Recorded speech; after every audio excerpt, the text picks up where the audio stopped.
everybody. Welcome back to another episode of Throwback Thursday. Today we're going back to 1999. And we are going to open this 1999 Upper Deck box. I picked this up at the card show last weekend for $50. It is an old school blaster box, which, you know how blaster boxes nowadays are. There's just one random one sitting here. They're this size now. Well, they used to be a lot bigger back in the day. I don't know if the price tag's on here or not, but it says box blaster, box sales only. And inside there's 9 packs. It says 8 plus 1 extra pack. I always hate when boxes do that. They've been doing that now for, I guess, over 20 years. Just say 9 packs. Don't need the 8 plus 1. That's kind of weird. All these odds here at the bottom. Now, the big chasers in this is looking for a piece of history. The Babe Ruth bat relic cards, which would be awesome. There's also autographed Ken Griffey Jr. chasers. So let's see what we can find in here. Thank you very much for joining us. This box is for Brian Wergel. I hope we can find one of those Babe Ruth bats. That would be pretty awesome. Let's see what happens here. Now, the 1999 set was the 10th anniversary of Upper Deck's inception in 1989. So this was a big to-do. We might see some kind of like hat tips to the 89 set in here. There was 525 cards in the 1999 Upper Deck set, split between 2 series. The first set has 255 of those cards. Our price back in 1999 on a blaster was $20. So I guess blasters have been $20 for years until recently when they jacked it up to 25. But man, they really try to make this look like a hobby box. Look at that. Interesting. What is this? What? Kind of a little note there from Upper Deck. Look underneath this foam pad to find your special Upper Deck bonus item. Oh, that's interesting. So we've got a bonus item hidden underneath there. We'll see what that is. I'll just leave that right there. And we'll see what that is in a second. But let's go ahead and rip these open. Ken Griffey Jr., of course, would have to be the cover of the box for 1999 for the 10-year anniversary. He basically, you think of Upper Deck, you automatically think of the Ken Griffey Jr. rookie card. Now with 1999, there's not really any great rookies that year. So if you see some star rookies in here, it's not going to be anything to go crazy about. They're sticking just a little bit. Ryan Christensen starts this one off, and already I think I see maybe an 89 Upper Deck insert. Got Rob Nen right there, former closer, and Jeff Facero. David Wells and 10th anniversary team, Sandy Alomar Jr. That's kind of cool. I wonder if all the players on this 10th anniversary team are going to be players that maybe were star rookies. Now, Sandy Alomar Jr. had a star rookie card in Upper Deck. Got Mark Clark right there. Everyone was all about Sandy Alomar Jr. back then. And he turned out to have a fantastic career, but just his card's never really worth anything. We've got a Chipper Jones. This is kind of a cool card. Brian Mueller. And the last one is going to be Ishmael Valdez in pack number 1. I'm interested to see what that bonus pack could be. It can't just be another one of these. That would be weird if it was just a 9th pack that they went all out for. We've got an early David Ortiz card leading the next one off. David Ortiz, Big Poppy back in the Twins days before going over to the Red Sox. We've got Desi Relaford, Al Martin, former Bucco. Al Martin used to be one of the lone bright spots on the Pirates in the late 90s. John Nunnally in there as well. A little bit of stickiness on these cards, you can tell. I'm trying to be very ginger with them. We got Roberto Alomar, Ray Dunham. Let's see if we got another 89 insert. Ryan Klesko. And got Paul Sorrento. And last but not least, our first star rookie. It is Matt Anderson, who is a big-time prospect with the Tigers. He may have even gone first overall. I can't remember, but Matt Anderson just did not work out for the Tigers. Let's get into this next pack here and see what we've got. It'd be really cool to find a Babe Ruth or an autographed Ken Griffey Jr. card. Looks like we do have another one of the 89s. We've got Bartolo Colon. Bartolo Colon had a nice long career. His rookie card was a 1995 Bowman. Speaking of rookies, Eric Karras right there examining the batting gloves. He was the rookie of the year, I believe, in 1992? 92, 93, somewhere in there. Damon Easley up next. The Dodgers had a run there of rookies of the year. Eric Karras and Todd Hollinsworth and Hideo Nomo and who else? Was it Raul Mondesi one? A whole bunch of them. Craig Biggio, All-Star Game logo right there, stomping on somebody's head. Can't really tell who that is sliding in. But Biggio, Hall of Famer, great player. And, man, we've got a Cal Ripken Jr. on the back. Back-to-back Hall of Famers. Let's try to get these apart as best we can. There he is, Cal Ripken Jr. All-Star Game card in there as well. And kind of nice to give you Ripken's entire career batting line. I like it. Always like when they do that. Wade Boggs gets a card on the 10th anniversary team. Wade Boggs had a card, of course, in 89 Upper Deck. Back in 1989, Wade Boggs had been in the league already for about, 6 years. Willie McGee. We've got Michael Tucker. And last but not least, there is J.D. Drew, star rookie card. Let's see what else we've got. I think my favorite cards are these 89 Upper Deck All-Star Team cards, or 10th anniversary.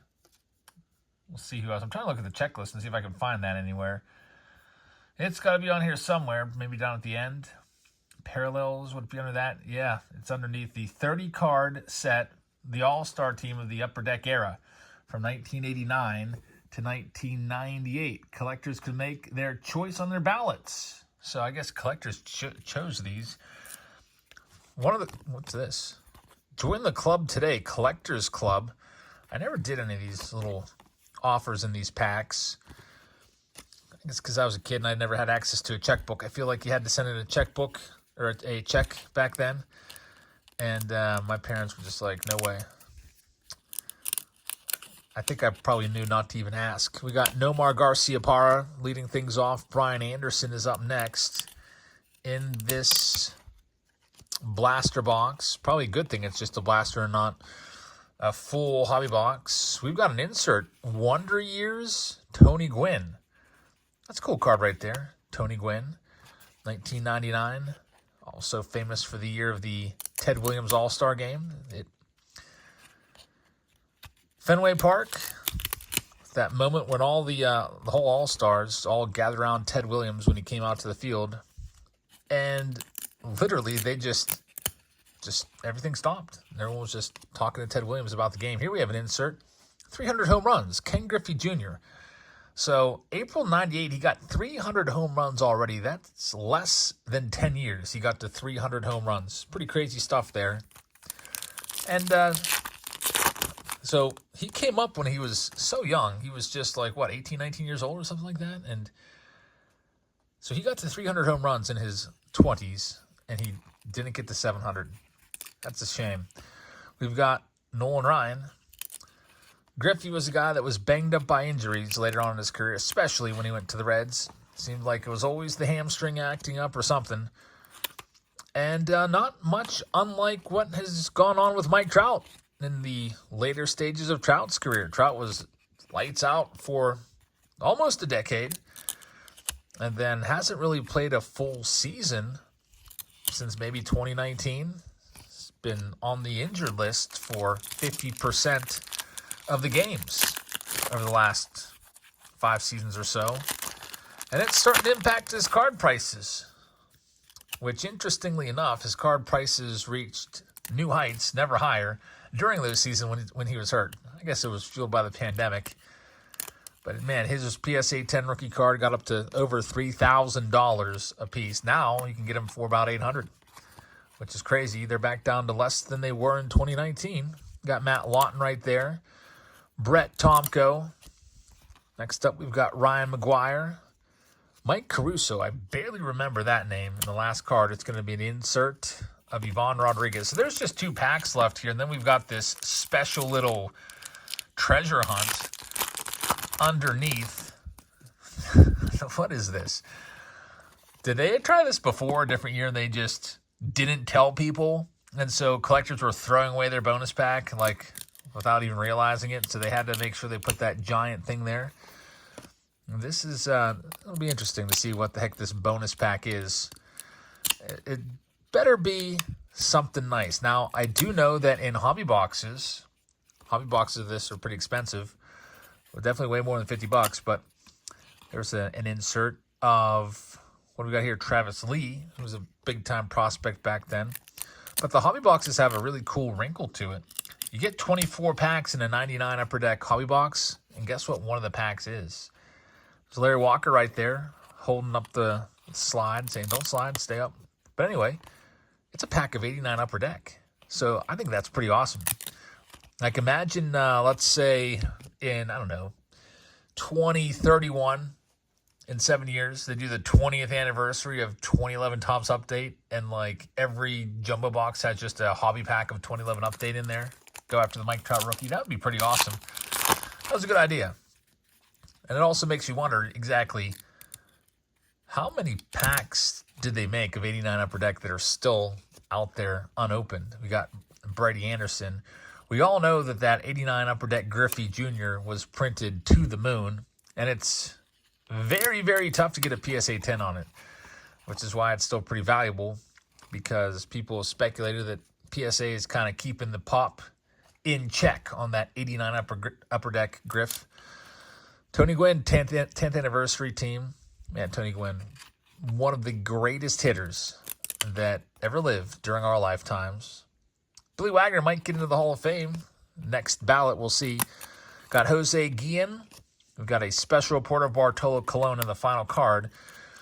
In these base packs, it's going to be Troy Glaus. So we've got this bonus item coming up. I'm interested to see what that is. Before we do that, I'd like to remind you real quick. We're sponsored by Whatnot. Use this invite code. I'll also pin it down in the comments. Whatnot.com/invite/Jazz. They'll give you $15 for free to spend on your first purchase. Use this link to sign up. They'll match your first $150 in sales. So sell $150 worth of cards. Just be like dollar cards or whatever. They'll give you $150 if you use that link. So you can get like $300 for $150. We'll go live again this Sunday. We got a special Sunday singles show for you. And if you caught us last night, we were live for 5 hours. Now, unfortunately, with school starting, I was not able to get everything out. I got a lot of them out, but not everything. So the rest of them we'll got tomorrow. I always pride myself on shipping everything next day. Wow, this is a pretty cool bonus item. Look at this. A giant 89 Upper Deck Ken Griffey Jr. That is really nice. Does every box get one of these? This is awesome. It is life. It's not life. It's bigger than life, but it's an exact replica of the 89 Upper Deck. It is, probably about a 5x7. I'll tell you what. I would just go ahead and frame this up in a nice frame, 5x7, and hang this one on the wall. I had no idea that was in there. I seriously wonder if every box gets one of these. Or does every box get like a 89 Upper Deck box topper that's different cards? Did we just happen to get the big card here? I'm trying to figure this out and see if I can see anything on the checklist about box loaders or box toppers. I guess that would be a box bottomer, as it's on the bottom.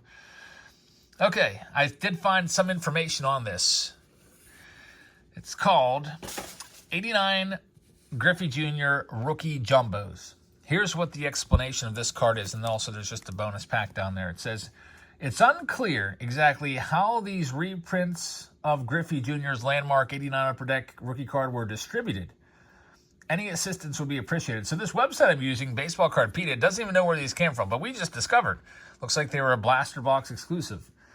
It says, unlike the Blaster Box set, these cards are foil stamped with the baseline that runs along the right side of the card, stamped in the silver edition. I don't see any stamps on there. It says there's 3 different parallels, blue foil, gold foil. So I'm not seeing any foils on here at all, but I don't know. It does say Rookie Jumbos. I'm reading it right here. I'll show you what I'm looking at. Rookie Jumbos. So I don't know. It's a mystery. Even Baseball Cardpedia doesn't know what this card is or where it comes from, but Brian, that's pretty freaking awesome. I bet you if you toss it out there at a card show, you'd be able to easily sell that for more than the cost of the box. Somebody would buy that. Heck, I'm thinking about offering you $50 to throw it up on my wall. So here's the final pack. It's just a bonus pack. And weirdly enough, these cards aren't sticking together. The top one's all stuck, but these ones are perfect. So kind of interesting. Jorge Posada. Got Miguel Tejada in there, Paul Molitor. And we've got John Thompson, and last but not least, a Mike Kincaid. So no Babe Ruth, no Griffey Auto, but a really interesting giant box topper or box bottomer here, depending on how you look at where it was placed in the box. Here is the perspective. You can see how big this is. That's really cool. Really nice find right there. So that's all we have for you today. Thank you very much for watching. We're going to do a live stream now, a little live sale. Won't be a long one because I got to wake up super early for school tomorrow. And I hope you guys have a fantastic rest of your evening. And I will see all of you in our live Thursday sale here in a little bit. Good night, everybody.